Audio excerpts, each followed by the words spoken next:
नाज़रीन कराम, रसूल अल्लाह सल्लल्लाहु अलैहि वसल्लम से जिनकी मोहब्बत का अंदाज सबसे अलग, सबसे जुदा था, उमर जिनकी हुक्मरानी का सिक्का सहरा और समंदर पर भी चलता था, वो उमर जिनके हुक्म पर लरसती ज़मीन ठहर जाती थी, वो उमर जिनके नाम से कैसर और किसरा के महल्लात लरज़ उठते थे, उन्हीं उमर फ़ारूक के सामने जब सैयदुल आलमीन मोहम्मद मुस्तफ़ा आकाए दो जहां सल्लल्लाहु अलैहि वसल्लम का ज़िक्र खैर होता तो इतने रफ़ीकुल क़ल्ब और इतने नर्म हो जाते कि लोग हैरत करते थे कि क्या ये वही उमर है जिनके जलाल की मिसालें दी जाती हैं। उमर फारूक एक बेहद उसूल पसंद शख्सियत का नाम, लेकिन ये सारे उसूल रसूल के ताबे थे, रसूल से बढ़कर नहीं थे। जहां उसूल की बात आ गई तो बेटे को भी मुआफ़ी नहीं मिल सकती, और जहां रसूल की बात आ जाती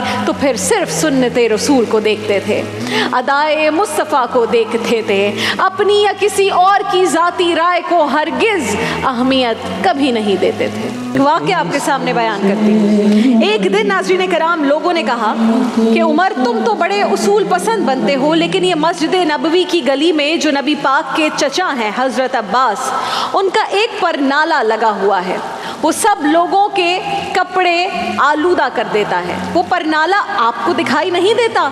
वो परनाला मस्जिद नबवी की मरकज़ी गली में था। हज़रत उमर फ़ारूक रज़ी अल्लाह ताला अन्हु ने जब ये सुना तो फरमाने लगे, उतार देते हैं, परनाला भी उतार देते हैं, उसूल है तो सबके लिए है। शारहीन ने लिखा है नाज़रीन कराम कि हज़रत उमर फ़ारूक उस गली में तशरीफ़ ले गए जहाँ पर वो परनाला नस्ब था। ऊँट के ऊपर बैठकर आपने वो परनाला पकड़कर खींच लिया। हज़रत अब्बास उस वक्त घर पर मौजूद नहीं थे।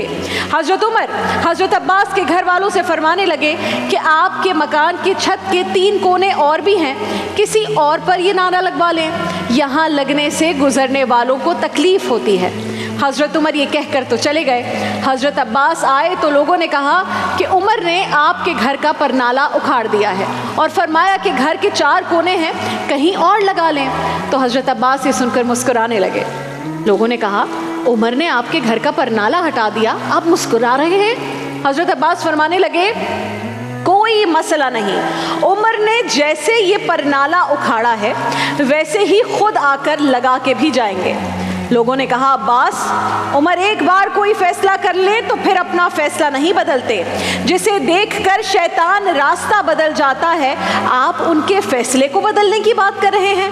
हज़रत अब्बास ने फरमाया, मैंने कह दिया ना, उमर लगाएंगे तो इंशाअल्लाह उमर ही लगाएंगे। हज़रत अब्बास ये कहकर मस्जिद नबवी में आए, नमाज पढ़ी। वो कहते हैं, मैंने बात में पहल नहीं की।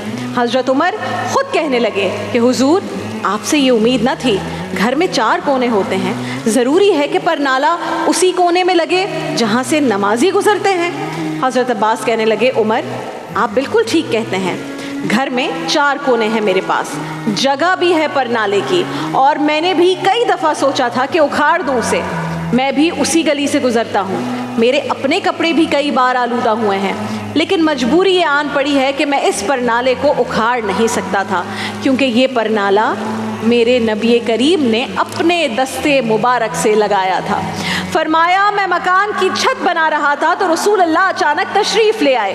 कई लोग गवाह हैं इस बात के। रसूल करीम तशरीफ़ लाए और नबी पाक अलैहिस्सलाम ने फरमाया, चचा थोड़ा काम मैं भी करता हूँ, और फिर मेरे नबी करीम सल्लल्लाहु अलैहि वसल्लम ने अपने दस्ते मुबारक से ये परनाला लगाया था। लेकिन खैर है, अब बात उसूल पर आ गई है तो ठीक है, उमर आपने हटा दिया है, कोई बात नहीं। सामने कौन है? पक्का और सच्चा आशिक रसूल हज़रत उमर।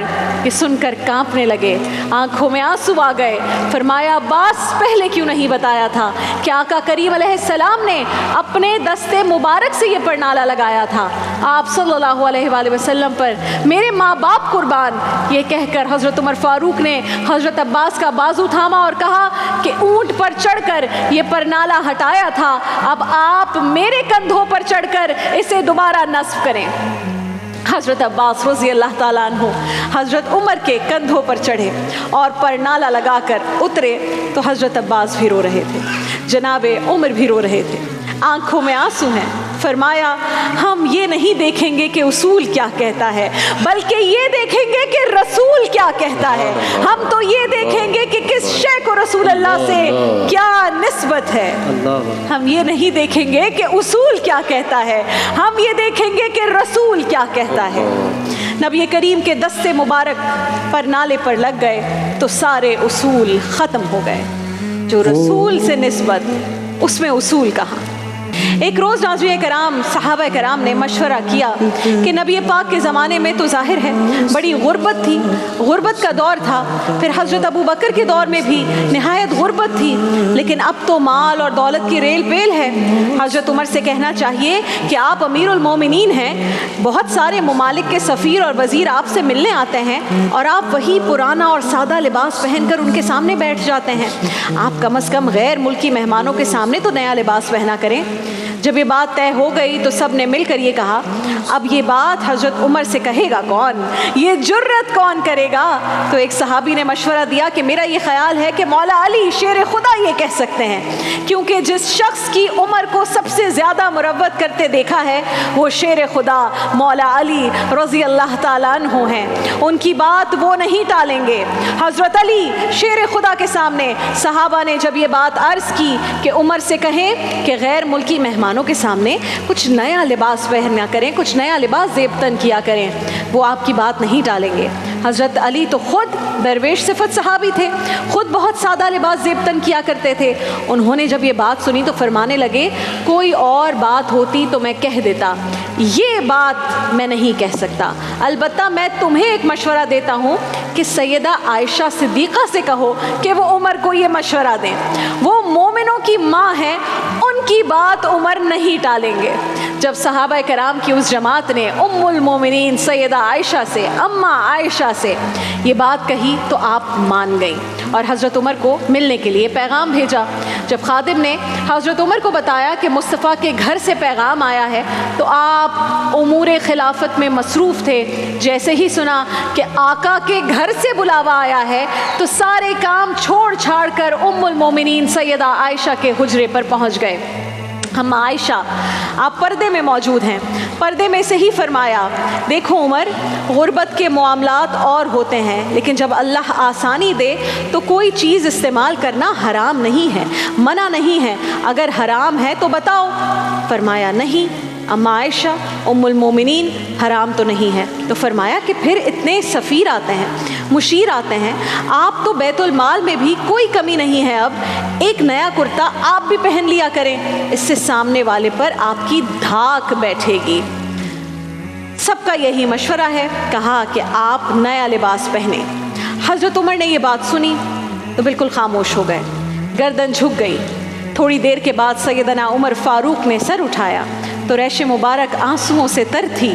کہنے لگے پاک محبوب کی پاک زوجہ, آپ جیسے حکم کرتی ہو میں حاضر ہوں, بس مجھے وہ لباس پہننے کے لیے دیجیے گا جو میرے مصطفیٰ نے پسند فرمایا ہے.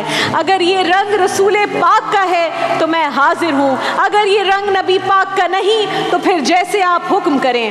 حضرت عائشہ فرماتی ہیں کہ عمر روئے تو میں زیادہ روئی, میرے دوپٹے کا پلو آنسوؤں سے تر ہو گیا اور مجھے عہد رسالت کے وہ پرنور شب و روز یاد آ گئے.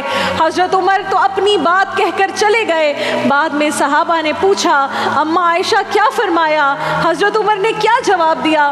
تو اماں عائشہ نے فرمایا آپ سب جو باتیں کہتے ہو وہ اپنی جگہ ٹھیک ہے, لیکن عمر جو بات کرتے ہیں وہی سب سے زیادہ ٹھیک ہے. وہی مصطفیٰ کا اصل رنگ ہے, وہی مصطفیٰ کا طریقہ ہے, وہی سنت رسول ہے جس پر عمر عمل پیرا ہیں, وہی سنت رسول ہے جس پر عمر عمل پیرا ہیں. سبحان اللہ.